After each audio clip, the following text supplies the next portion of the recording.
இதனால குடும்பத்துக்குள்ளே கொஞ்சம் கசங்கள், உனக்கு உடம்பு தொந்தரவு, தெளிவில்லாம தடுமாற்றம். வாரிசு ரெண்டு வாரத்துல கர்ப்பசாமி தொழில் அமைச்சு கொடுத்து உட்கார வச்சாலும் அதுக்கு ஒரு மனமுடிக்க வாழ்க்கையெல்லாம் தருமாந்து மனமுடிக்கு உத்தரவுன்னு கேட்கும்போது உன்னை தொட்ட தடை, உன்னை தடை. நீ நினைக்கிறது கொஞ்சம் தப்பு கணக்கு போடுறியப்பா, புரியுது இல்லையா? நீ 6 பிள்ளை, 6 பிள்ளைன்னு அப்ப உனக்கு என்ன பெருமை தேடிட்டு இருக்கிறேன்? உன்னோட உடம்புல இறங்குறேன்னு இல்லையா? அப்பக்கிய பார்க்க வைப்பேன். கொஞ்சம் பொறுத்திருந்துவார், கொஞ்சம் பொறுத்துக்கோ. என் கூடவே நீ சின்ன கருப்பப்பா, சின்ன கருப்பப்பா, சின்ன கருப்பப்பா விளையாண்டு வருவேன். மக்களுக்கு பள்ளி வழங்க அனுமதி கொடுப்பேன். என்ன கருப்பா மரணப்பா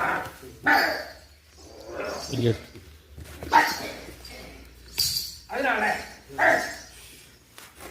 ஒரு நல்ல பெருமை ஒரு ஆண்பால் மக்களை சிறப்பாக கருத்து கருப்பசை உண்மைப்பா கருப்பசை மாறாத கொடுத்தவா கிடையாது. சொன்ன சொல்ல தவிர அண்ணல்ல குறையாது அதிகாரத்தோட செயல்படுத்தி கருப்பா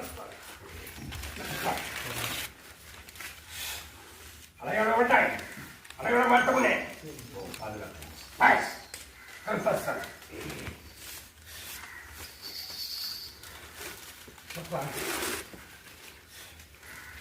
ஒரு வழி தெரியலையே, ஒரு வழி தெரியலையே. பெத்த குழந்தை இந்த மண்ணை முதிக்க பாதியில வந்து விட்டுட்டு ஓடி போச்சு. மருத்துவத்தில் உட்காந்துட்டு மருத்துவத்துல கலக்கப்பட்டு பரிதாபத்தோட உட்காந்துருக்கப்பா. என் குழந்தை மனதை முடிச்சிருந்தான். விளக்கம் தெரியலையே, விளப்போடு விளக்கம் வேணும்.